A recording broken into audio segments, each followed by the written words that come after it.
नमस्कार, मैं हूं रश्मि किरण और आप देख रहे हैं India time 24 news. Atul Subhash को किसने मारा? ये नाम सुनकर कुछ लोगों को लग सकता है कि ये कौन है। दरअसल बेंगलुरु के एक प्राइवेट कंपनी में काम करने वाले 34 वर्षीय एआई इंजीनियर अतुल सुभाष ने अपने घर पर आत्महत्या कर ली। वो उत्तर प्रदेश के रहने वाले थे। उन्होंने 24 पेज का सुसाइड नोट और 90 मिनट का एक वीडियो छोड़ा है, जिसमें अपनी पत्नी और उसके परिवार पर उत्पीड़न और उसके खिलाफ झूठे मामले दर्ज करने का आरोप लगाया है। अतुल ने अपने सुसाइड नोट में कहा है कि मैं पैसे देने से इनकार करता हूं और मैं मौत को चुनता हूं, क्योंकि मैं नहीं चाहता कि मेरे पैसे का इस्तेमाल मेरे विरोधियों द्वारा मुझे और मेरे परिवार को प्रताड़ित करने के लिए किया जाए। कोर्ट के बाहर गटर में अस्थियां बहा दी जाए। अब दस्तक देता सवाल यह है कि महिलाओं के हर अधिकार पर आवाज उठाने वाला समाज क्या पुरुषों के अधिकार पर भी मुठ्ठियां तानेगा? जीते जी तो अतुल को न्याय नहीं मिल सका, वो मौत के बाद मिलेगा। क्या फिर कोई अतुल इस तरह का लाचार ना हो, इसके लिए न्यायिक व्यवस्था में अपने भीतर झांक के देखेगी? अतुल सुभाष ने आरोप लगाया कि उनकी पत्नी ने उनके खिलाफ कई केस दर्ज कराए हैं और अब 3 करोड़ रुपए की डिमांड कर रही हैं। अतुल सुभाष बेंगलुरु सिटी में महिंद्रा एंड महिंद्रा कंपनी में आर्टिफिशियल एजेंसी में डीजीएम के पद पर काम कर रहे थे। अतुल सुभाष का परिवार अचानक अपने बेटे भाई के उस कदम को उठा लेने से टूट चुका है, जिसके बारे में उन्होंने कभी सोचा भी नहीं था। सुसाइड करना एक अपराध है, ऐसा किसी को नहीं सोचना चाहिए, लेकिन अतुल सुभाष मोदी के साथ ऐसा क्या हुआ कि पढ़े लिखे समझदार अतुल ने 9 दिसंबर को जान दे दी? उनकी माँ, भाई, हर किसी का रो रो कर बुरा हाल है। अतुल के पिता पवन कुमार ने कहा कि उसने हमसे कहा था कि मध्यस्थता कोर्ट में जो लोग हैं वो कानून के अनुसार काम नहीं करते हैं, यहाँ तक कि सुप्रीम कोर्ट के नियमों के अनुसार भी नहीं। उसे कम से कम 40 बार बेंगलुरु से जौनपुर जाना पड़ा।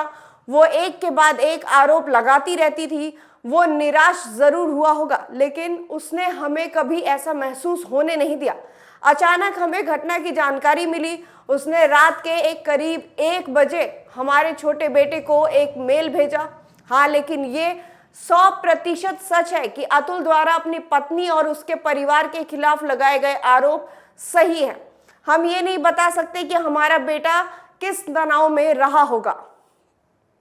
आपको बता दें कि अतुल ने सुसाइड नोट के वक्त जो टी-शर्ट पहनी हुई थी उस पर लिखा था जस्टिस इज ड्यू।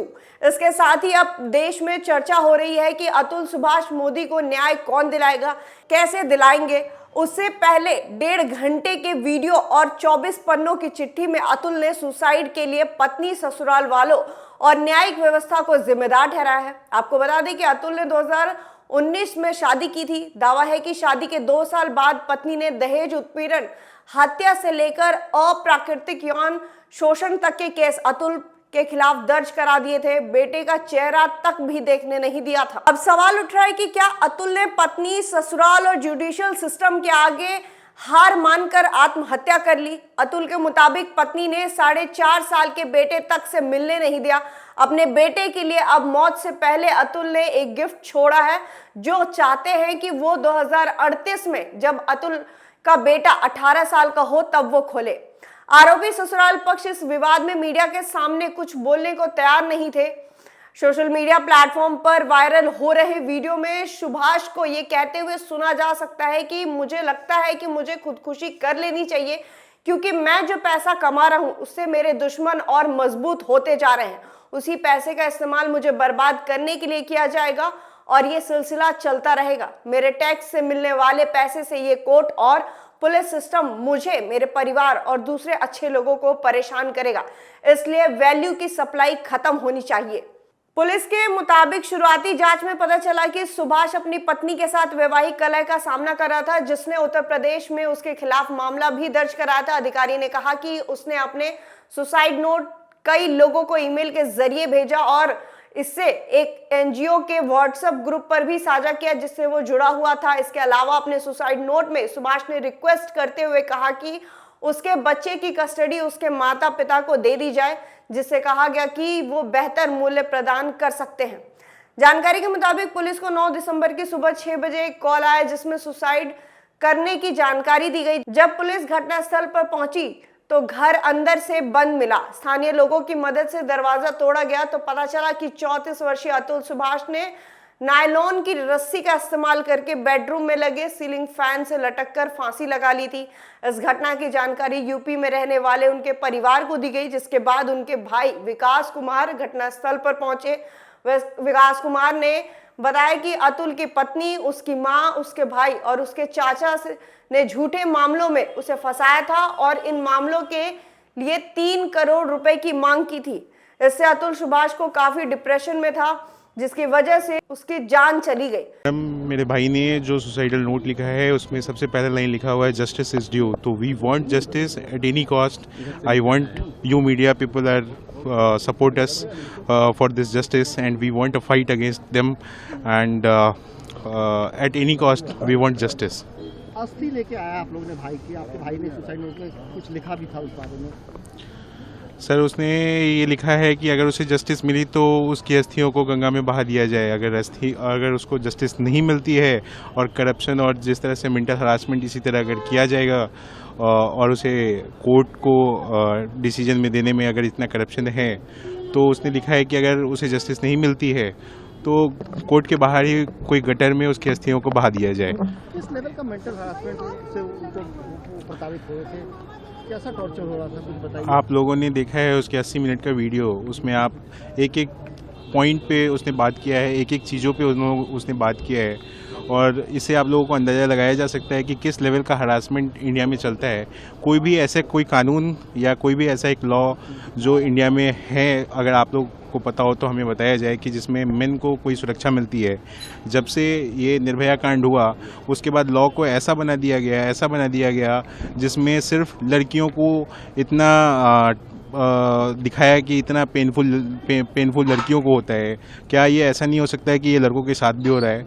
मेरा भाई जिस लेवल के हरासमेंट से गुजरा है उससे सभी को, उसके जैसे लोग जितने भी आज के इंडिया में जितने लोग उसके जैसे हैं और जितने फॉल्स केसेस लगाए जा रहे हैं इंडिया में, सिर्फ इस लॉ को यूज़ करके निर्भया केस के बाद लॉ को इस तरह से प्रेजेंट किया गया है और उसी चीज़ का वो कानून जो है उसी चीज़ का मजाक उड़ाया, कानून में उसी चीज़ का मजाक उड़ाया जा रहा है। उसी चीज़ को का फ़ायदा उठा के मेन के ऊपर मतलब फॉल्स केसेस डाल के जितने तरह के सेक्शंस यूज़ किए जा सकते हैं यूज़ करके एक सेक्शंस को अगर खारिज कर दिया जाता है कोर्ट के द्वारा, उस सेक्शंस को बाद में फिर से रीअप्लाई करके फिर से वही ट्रायल चलते हैं, वही सारी चीज़ें चलती है। तो ये कानून का गंदा मजाक नहीं है क्या? मैं ये पूछना चाहता हूँ। अतुल ने कभी इस चीज़ की चर्चा की थी परिवार में आपसे, या भाई थे, माता पिता से, किस तरीके से उन्हें टॉर्चर किया जा रहा है और पैसे की डिमांड की जा रही है, एक्सटॉर्शन किया जा रहा है? क्या कभी भी चर्चा होती थी कभी भी? सर उसका ये मानना था कि मेरे पैसे कमाए हुए पे अगर मैं गलत हूँ तो किसी का हक होना चाहिए, अगर मैं गलत नहीं हूँ तो किसी का और का हक नहीं होना चाहिए। अगर उसने पैसे मेहनत से कमाए हैं, जॉब करके पैसे कमाए हैं, तो इस पे उसकी वाइफ का हक डिवोर्स के बाद आप इस तरह से एक्सटॉर्शन करके पैसे लेने का राइट उनका नहीं है। अगर आप जेन्युइनली अगर डिवोर्स में होता, जेन्युइनली केस होते सेटल, इवन इसमें तो उसने जज को भी इसमें बताया कि कैसे जज जो है उसे पैसे मांग के कह रही हैं कि 5 लाख रुपए आप दोगे हमें तो हम ये केस सेटल डाउन करेंगे और नहीं तो आपके और आपके फैमिली को सबको हरास करेंगे। तो ये क्या न्याय पे बैठे हुए जो इतने बड़े पद पे जिसे हम अपेक्षा करते हैं कि हमें एक न्याय मिलेगा, वो अगर इस तरह से करप्ट हो जाएं तो मुझे नहीं लगता कि इस देश में कानून का कुछ हो सकता है। पीड़ित परिवार की तहरीर पर मराठा हल्ली स्टेशन में बीएनएस अधिनियम के धारा 108 और 35 के तहत मामला दर्ज किया है और जांच की जा रही है। अभी लेंगे एक छोटा सा ब्रेक और ब्रेक के बाद वापस लौटेंगे इसी खबर पर। भगत चंद्रा हॉस्पिटल विश्व की सभी आधुनिक और बुनियादी सुविधाओं से परिपूर्ण एक world class multi speciality hospital, Mahavir enclave Palam डावडी रोड पर स्थित साउथ वेस्ट दिल्ली का एकमात्र मल्टी स्पेशलिटी हॉस्पिटल, जहां 24 घंटे आपकी सेवा में उपलब्ध हैं वेल क्वालिफाइड डॉक्टर्स और हेल्पिंग स्टाफ। डॉक्टर CM भगत द्वारा स्थापित भगत चंद्रा हॉस्पिटल आपकी सेहत का ख्याल रखना ही इसकी प्राथमिकता है, वो भी अफोर्डेबल रेट्स में। ब्रेक के बाद आपका स्वागत है। एआई इंजीनियर अतुल सुभाष के आत्महत्या मामले में अब एक के बाद एक खुलासे हो रहे हैं। अतुल सुभाष के भाई की तहरीर पर जौनपुर में रहने वाले अतुल के ससुराल वालों पर एफआईआर दर्ज भी कर ली गई है। कल तक जो ससुराल वाले मीडिया को धमका रहे थे, वो रात होते ही गिरफ्तारी के डर से फरार हो गए। आपको बता दें कि अतुल सुभाष के साले और सास रात के अंधेरे में बाइक से भागते हुए कैमरे में कैद हो गए। तस्वीरों में देखा जा सकता है कि अतुल सुभाष की सास और साला अनुराग सिंघानिया बाइक से भाग रहे थे। वहीं बेंगलुरु में सुभाष के ससुराल वालों के खिलाफ आत्महत्या के लिए उकसाने की एफआईआर दर्ज कर ली गई है। अब ससुराल वालों को गिरफ्तारी का डर सता रहा है। बेंगलुरु पुलिस ने जौनपुर पुलिस से भी संपर्क साध लिया है। ऐसे में गिरफ्तारी की डर से अतुल के ससुराल वाले फरार हो गए हैं। बता दें कि बिहार के समस्तीपुर के रहने वाले अतुल सुभाष का ससुराल यूपी के जौनपुर के नगर कोतवाली के खोवा मंडी में है। अतुल सुभाष ने पत्नी निकिता, सास और साले को खुद की मौत का जिम्मेदार ठहराते हुए सुसाइड कर लिया है। सुभाष ने करीब 1 घंटा 20 मिनट का वीडियो भी पोस्ट किया था। साथ ही 24 पन्नों का सुसाइड नोट भी लिखा है। सुसाइड नोट में अतुल ने बताया है कि पत्नी निकिता और उसके परिवार वालों ने उन पर घरेलू हिंसा, हत्या की कोशिश और दहेज प्रताड़ना समेत 9 मामले दर्ज कराए हैं। पत्नी और ससुराल वाले किसी न किसी बहाने से पैसे मांगते रहते थे। पूरा मामला प्रकाश में आया तो मीडिया का जमावड़ा सुभाष की पत्नी निकिता सिंघानिया के घर के बाहर लग गया।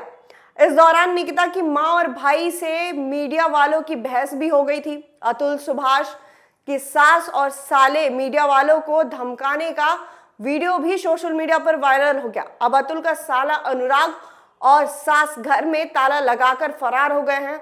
अनुराग ने मां का इलाज कराने की बात को कहकर बाइक से फरार हो गया। अब देखना यह है कि प्रशासन इस मामले में क्या कुछ कार्रवाई करती है और क्या अतुल को इंसाफ मिल पाएगा। इस खबर में फिलहाल इतना ही। देश और दुनिया की तमाम खबरों के लिए आप बने रहिए हमारे साथ और देखते रहिए इंडिया टाइम 24 न्यूज। खबरों से खबरदार रहने के लिए चैनल को सब्सक्राइब करें और प्रेस करें बेल आइकन।